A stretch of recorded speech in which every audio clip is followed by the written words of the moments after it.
Bom, a gente vai falar bastante sobre esse tema que é atualíssimo, né, hoje no programa, que é energia solar. E a nossa convidada de hoje, a Bárbara Rubim, ela vem estudando isso já há um certo tempo e sabe tudo sobre esse setor. Ô Bárbara, em primeiro lugar, brigadão por aceitar a visita e ter vindo ver a gente aqui no Terra Viva, viu? Brigadão. Eu que agradeço, Tobias, aproveito para te cumprimentar também todo mundo que está assistindo a gente. Para a AB Solar é sempre um prazer estar aqui com vocês e falar sempre um pouco mais sobre a possibilidade que a energia solar tem de encontrar, né, ainda mais sinergia com o campo e como é que a gente pode fazer isso para levar sustentabilidade para os produtores. Muito bom. E antes da gente bater esse papo com a Bárbara, né, vamos conhecer um pouquinho mais sobre essa realidade do uso da energia solar e dos seus benefícios. Vamos lá. O uso de sistemas de energia solar vem crescendo desde 2012 no Brasil. Um dos fatores que permitiu esse crescimento foi a construção de regras e normas para a integração da energia solar nas linhas de transmissão. Outro fator importante é o contínuo barateamento da tecnologia para a instalação de painéis e sistemas de energia solar. A energia solar fotovoltaica traz muitos benefícios, como o barateamento do custo da energia, além da poluição zero. É uma energia limpa e renovável. O sistema se paga entre 4 e 6 anos e proporciona uma economia por pelo menos 25 anos.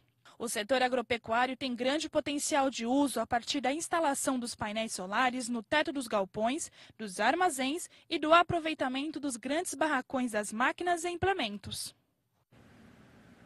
Tá aí, ó, energia solar, uma alternativa para a propriedade rural. E uma excelente alternativa, né, Bárbara?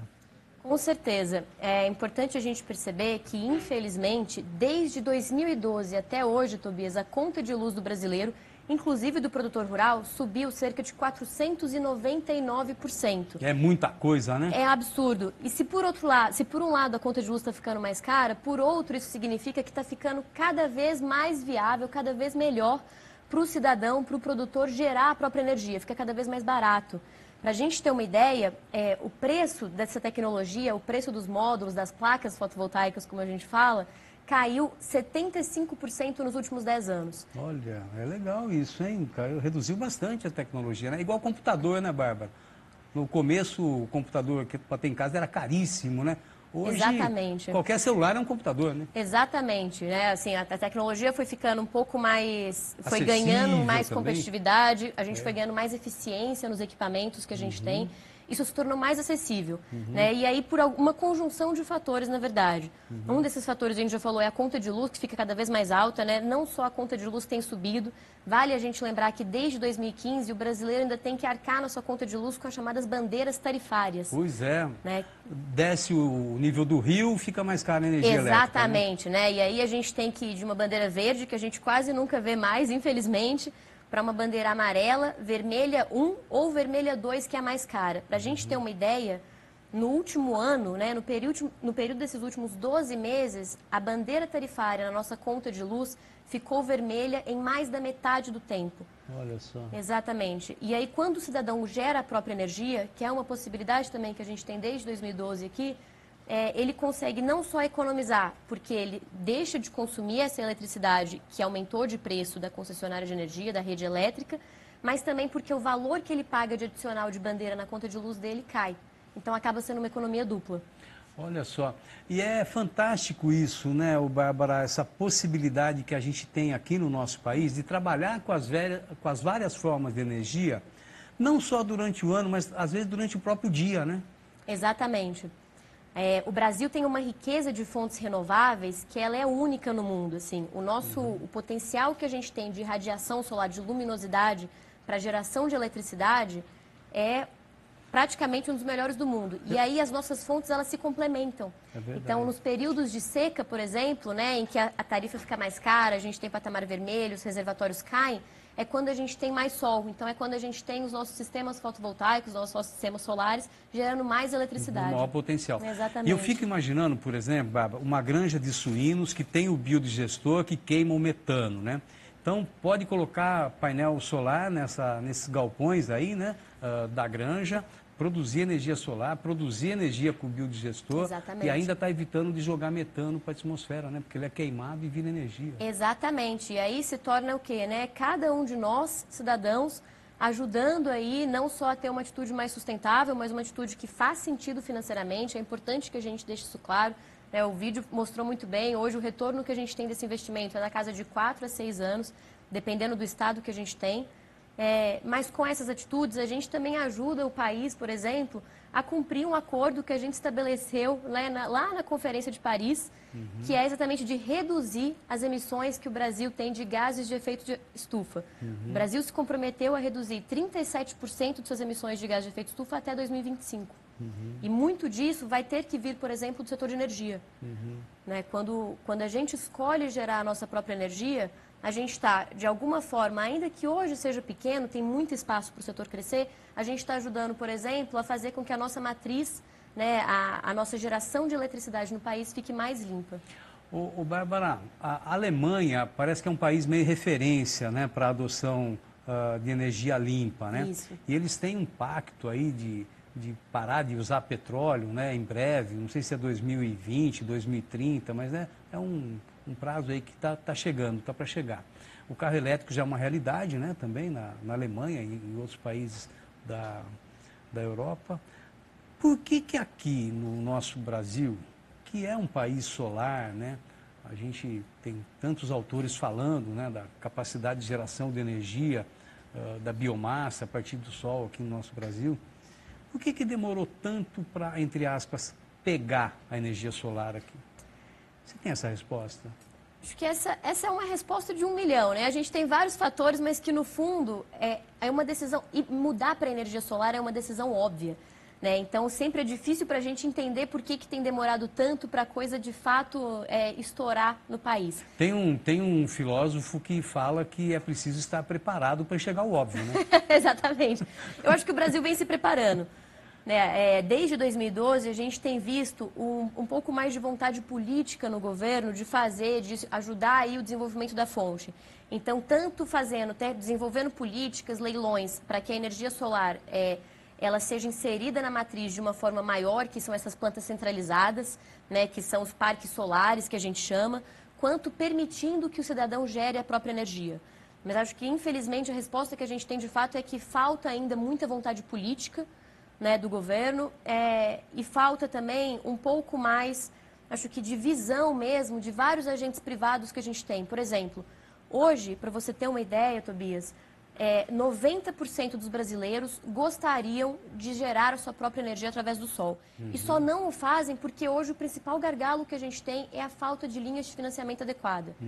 É uma oportunidade enorme para vários agentes financeiros abraçarem e, infelizmente, ainda é uma dificuldade que a gente encontra de conseguir desenvolver esses produtos para o setor. Por exemplo, tem algumas linhas de crédito para empresas, né? Para empresários, para cooperativa, né? Tem uma linha do clima, que é uma linha meio complexa, aí pouca gente conhece direito, principalmente o nosso amigo produtor, que não está acostumado a lidar com isso, lida mais com as linhas do Plano Safra, né? Exatamente. E não tanto com outras linhas. Mas tem dinheiro para isso, não tem, para a empresa? Tem disponível? dinheiro. A gente tem o uma BNDES gama... não anunciou recentemente alguma coisa aí? Anunciou. Inclusive, a linha do BNDES está entrando hoje, está se tornando operacional hoje. Que é o Finame Renovável. Hoje quer dizer que a gente gravou o programa durante a semana e está no ar sábado, mas foi essa semana aí que passou. Exatamente. Tá.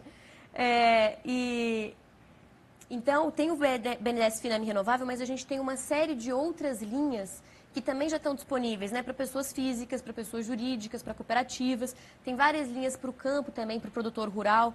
Se a gente pensar, na verdade, o produtor rural, ele foi o primeiro segmento de consumidor a ter uma linha voltada para a energia renovável, que foi por meio do Pronaf Mais Alimentos, que veio em 2015. Então, aceita a Pronaf? O Pronaf aceita. As empresas que trabalham com instalação de sistema solar? Aceita. Você já consegue pegar um financiamento via Pronaf, que você pode pagar em até 10 anos, tem uma carência de 3 anos, os juros ficam aí na casa de 5% ao ano, e você consegue financiar o seu equipamento para instalar na propriedade rural. Que legal. Então, você é pequeno produtor, né? Você tem acesso ao Pronaf, além de poder usar o Pronaf para comprar touro melhorador, né, nas feiras do Progenética, pode comprar sistema solar também, hein? Aí, a doutora Bárbara está falando que aceita aqui, sim, dinheiro do Pronaf para painel solar. Que é bom, essa carência é importantíssima para o produtor. Exatamente, né? Se a gente pensar que hoje o sistema ele se paga com a economia que ele gera na conta de luz do consumidor em 4 a 6 anos, assim, praticamente no prazo da carência, o produtor já vai ter quase tido o retorno desse investimento. Foi guardando um dinheirinho para começar a pagar. Exatamente. Né? A gente tem outras linhas também. Tem alguns bancos privados também oferecem linhas, o Santander hoje tem algumas linhas, o Banco Votorantim, tem cooperativas de crédito, estão começando a entrar, isso é muito importante. Mas a gente ainda precisa de mais, a gente precisa de mais linhas, a gente precisa, sobretudo, que os bancos públicos abracem isso e coloquem condições melhores, né, Tobias? Tá. Bárbara, aqui no Brasil, como é que está a indústria, né? Da área de energia solar? Ela já é uma indústria consistente ou a gente só importa material? Não, hoje a grande parte dos sistemas que a gente tem instalado hoje, o sistema fotovoltaico, a gente tem mais ou menos 35 mil sistemas instalados em unidades, casas, comércios, indústria pelo país. É muito pouco, não é? É muito pouco. E vou te falar, outro número vai ficar menor ainda. A gente tem 83 milhões de unidades consumidoras de energia elétrica que poderiam se beneficiar disso. E, infelizmente, a gente só tem 35 mil unidades com sistema. Olha só. Para a gente ter uma ideia, dessas 80... E olha, com 35 mil, é um setor que empregou muita gente nos últimos anos, né? Exatamente. O setor fotovoltaico, junto também com essa geração centralizada, que são esses parques maiores, que eu não coloquei na conta, ele já empregou até hoje no país 20 mil pessoas. Ah, que legal. E com a previsão que a gente tem de crescer até o final de 2018, a gente pode empregar mais 20 mil. Olha que bom. E se a gente tiver um pouco mais de incentivo do governo para conseguir desenvolver exatamente essa indústria nacional, esse número cresce ainda mais. Hoje, grande parte dos equipamentos que a gente tem são importados. Mas a gente já tem várias fábricas de módulos fotovoltaicos, então que produzem a placa mesmo, que vai no telhado aqui no país. Eles importam os componentes, mas fazem a montagem do produto aqui, é um produto nacional, gerando emprego, gerando riqueza para o nosso país. Que legal isso, hein? E tem muita gente... Vamos falar um pouquinho da associação, a Absolar, Associação Brasileira de Energia Solar Fotovoltaica. Vamos falar um pouquinho da associação. Quem que é associado da Absolar? São as empresas do setor? São as empresas do setor. A Absolar esse ano é um ano muito importante para a gente completa 5 anos de existência. Opa, que legal. E é uma associação que surgiu exatamente para representar os interesses do setor fotovoltaico. Então, hoje temos mais de 250 empresas associadas. No Brasil inteiro? No Brasil inteiro. Todos os estados? Em todos os estados já temos associados. Olha, e em todos os elos da cadeia de produção. Então, temos fábricas, né, que produzem equipamentos, temos empresas que fazem instalação, temos empresas que prestam serviço, por exemplo, de consultoria, temos associações financeiras, alguns bancos já são associados nossos, e temos também algumas organizações não governamentais.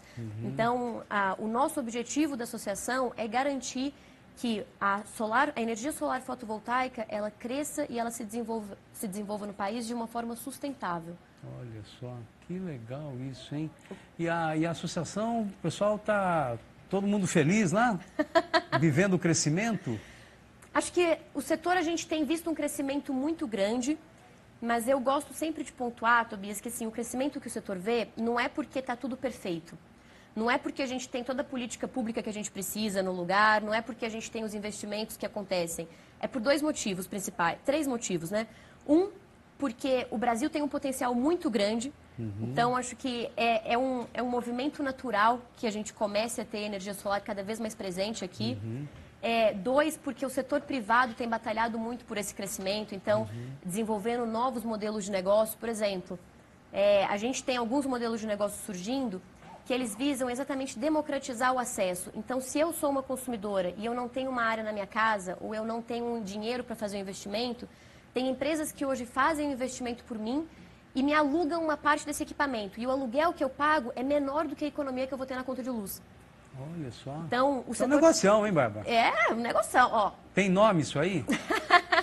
A gente tem alguns associados que fazem isso, é um modelo que a gente chama de locação. Locação? Locação, exatamente. Dentro de uma possibilidade mais ampla, né? A ANEEL criou essa possibilidade por meio da geração compartilhada. Então, isso aí é muito interessante para um produtor rural, por exemplo. Exatamente. A gente já tem, inclusive, algumas cooperativas energia. de produtores rurais que têm ofertado ou buscado ofertar esse serviço para os seus cooperados. Olha, que legal. É uma isso. grande possibilidade. O produtor ele pode, né, instalar na casa dele, na residência dele, instalar no telhado de um galpão, como você colocou, instalar no próprio solo, né? O ideal é que ele tente otimizar isso. A gente sabe que tem algumas culturas que lidam melhor com o sombreamento, por exemplo, então elas poderiam ser cultivadas debaixo dos módulos até. Ou ele pode aderir, por exemplo, a um desses produtos de locação que o sistema fica instalado numa fazenda, né? Uma fazenda solar, que a gente chama um pouco mais longe dele, e ele se beneficia desse crédito na conta de luz. Olha que legal. Quanta coisa legal que a Bárbara está trazendo para a gente, hein? Vamos fazer um intervalozinho, pode ser? Vamos lá. Já a gente continua batendo um papo aqui com a Bárbara Rubim sobre energia solar. Já, já.